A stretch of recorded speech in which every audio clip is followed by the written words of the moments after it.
Bonjour à tous, c'était un jeudi soir, il y a 25 ans, le rabbi est revenu de la tombe de son beau-père. Après la prière du soir, il a dit un discours qui a bouleversé les chassidim, ses disciples.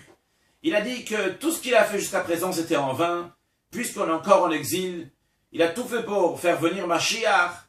Maintenant, tout ce qu'il peut faire, c'est transmettre à vous, je vous transmets, faites tout ce que vous pouvez pour amener Mashiach. Quelques jours plus tard, le rabbi a dit qu'un moyen facile et efficace pour amener la venue de Mashiach, c'est en étudiant les sujets de Mashiach comme ils sont dans la Torah écrite, dans la Torah orale, dans la Chassidoute et dans les discours du rabbi. Aujourd'hui, vendredi 28 Nissan 5776-2016, je me suis demandé qu'est-ce que je peux faire pour amener Mashiach. Et je me suis dit que sûrement en étudiant les sujets de Mashiach et partager cela avec d'autres, ça va activer la venue de Mashiach. Et nous voilà. Demain, Shabbat, nous allons commencer l'étude des Pirkei Avot, des maximes de nos pères. Et avant de lire chaque chapitre, la coutume est de dire une Mishnah d'un autre traité qui dit Kol Yisrael yesh lahem chelek le'olam haba, que tous les Juifs ont une part dans le monde de la résurrection. Tous les Juifs vont ressusciter. Très bien. Il faut comprendre, premièrement, pourquoi on lit les Pirkei Avot, les maximes de nos pères, dans cette période après Pessah. Deuxièmement, pourquoi avant de lire un chapitre, chaque semaine avant de lire le chapitre, on va dire, tous les Juifs ont une part dans le monde futur, dans le monde de la résurrection. Quel rapport avec le chapitre? Troisièmement, il faut comprendre, comment est-il possible de dire que tous les Juifs vont avoir une part dans le monde futur, dans le monde de la résurrection? La question est la suivante. En ce qui concerne le Gan Eden, le paradis, qui est le monde des âmes quand ils quittent le corps après 120 ans, il est dit qu'il y a plusieurs conditions pour y arriver. Et pas tout le monde a le paradis. C'est pas évident pour avoir le paradis. Pourtant, le monde de la résurrection est un monde dans lequel il y aura un dévoilement divin qui est beaucoup plus haut que celui qui est au paradis. Puisque même les âmes qui sont depuis 3000 ans dans le paradis, chaque jour ils montent de niveau en niveau. Lorsqu'il y aura la résurrection des morts, ces âmes-là aussi vont venir dans ce monde. C'est sûr que c'est pour leur bien. Donc c'est sûr que le monde de la résurrection est beaucoup plus haut, c'est-à-dire un dévoilement divin beaucoup plus haut que le paradis. Et pourtant, le paradis, c'est pas évident pour tout le monde. Le Gan Eden, il y a des conditions. Le monde de la résurrection, c'est pour tout le monde. Il faut comprendre cela. L'explication est la suivante. Lorsque ça arrive, la période après Pessah, après Pâques, ça commence le printemps, et la nature se renouvelle, mais aussi le corps se renouvelle, et on veut s'occuper du corps, et le corps a certains plaisirs qu'il veut concrétiser. Et justement, on nous dit, lis les Pirkei Avot, lis ces chapitres-là qui sont remplis d'éthique, qui sont remplis d'enseignements, comment bien te comporter.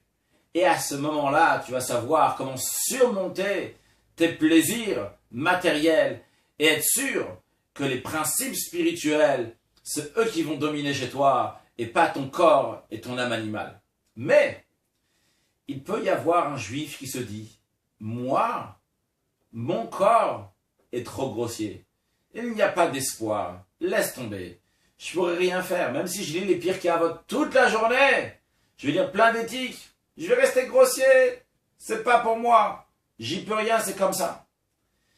Il peut y avoir un autre juif à l'autre extrême, lui dit, moi, je suis quelqu'un de très spirituel et je suis dans une bulle d'études. Je suis dans un monde spirituel. Je n'ai rien à faire avec mon corps. C'est pas pour moi. Le corps, c'est pas pour moi les Pirkei Avot. J'en ai pas besoin.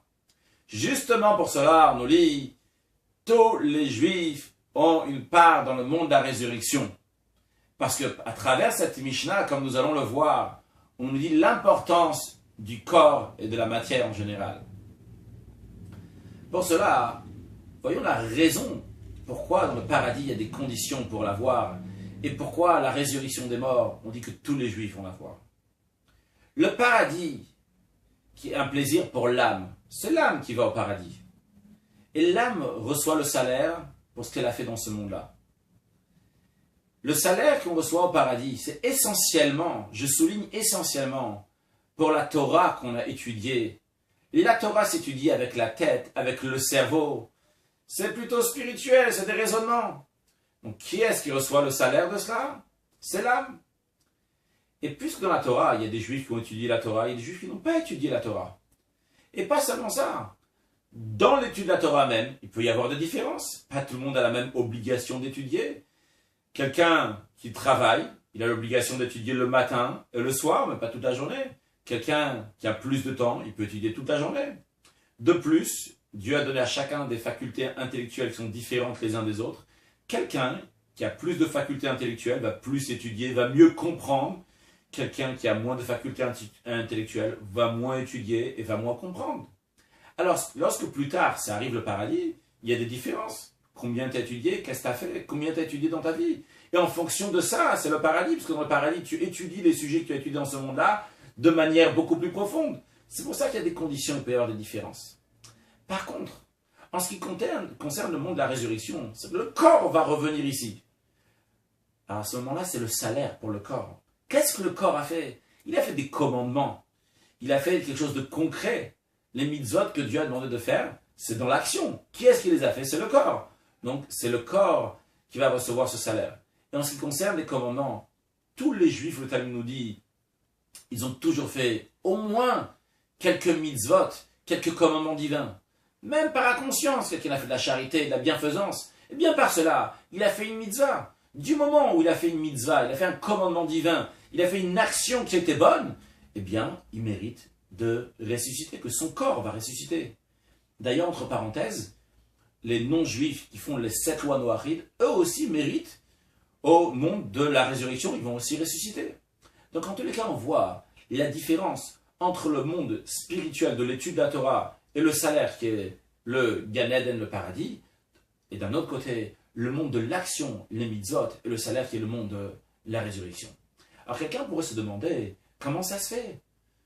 A priori, Dieu aurait dû faire que tout le monde puisse étudier, parce que c'est des choses qui sont spirituelles, divines, très très haut, et que les mitzvot, les commandements, pas tout le monde va faire. Les commandements, c'est quelque chose qui est très matériel, on dirait même animal, un animal peut faire aussi des actions, c'est technique. Donc peut-être ça, Dieu aurait dû différencier, que certains n'ont pas besoin de faire, tandis que l'étude de la Torah, tout le monde serait au même niveau. Et pourtant, on voit non, dans l'étude, il y a des différences, et dans l'action, tout le monde est le même. Les téphilines que je mets et les téphilines que Moshe Rabbeinu, que Moïse met, sont exactement les mêmes. Pourquoi Dieu a fait cette différence? Cette question vient, en vérité, par erreur, en pensant que le but est d'aller dans le spirituel et se déconnecter de la matière. Mais la vérité est que Dieu a créé ce monde, comme le Midrash nous dit, pour avoir une demeure ici-bas. C'est justement qu'on va amener la divinité dans notre matière, dans le monde, dans la vie de tous les jours, dans notre corps, avec notre âme animale. Servir Dieu, ça c'est tout le but. Et c'est la raison pour laquelle que quelque chose de tellement important comme une mitzvah, comme une action, Dieu il a fait que tout le monde puisse la faire et tout le monde au même niveau. Contrairement à l'étude qui est spirituelle. Bien sûr, ça amène à l'action et c'est très important. Mais Dieu a fait qu'il y a des différences entre l'un et l'autre. Et puisque Dieu a un but dans ce monde-là matériel, c'est pour cela aussi que le but, il est dans le corps du juif. Pas seulement dans l'âme du juif, mais essentiellement dans le corps. Et ça s'exprime dans le corps du juif qui va ressusciter. Tous les corps des juifs vont ressusciter lorsque Mashiach va venir. On comprend donc la raison pour laquelle on lit les Pirkei Avot dans cette période, justement pour surmonter les plaisirs du corps. Et on nous lit cette Mishnah-là qui nous dit que tous les corps du peuple juif vont avoir la résurrection pour nous dire, sache que le corps est très important. Tu sois quelqu'un, tu penses que tu es grossier, eh bien sache que ton corps est important, il faut travailler avec le corps. Et que tu sois quelqu'un qui tu penses que tu es déconnecté de tout, eh bien sache que toi aussi tu as besoin de te connecter avec ton corps et de le travailler. Et ton corps méritera à la résurrection des morts.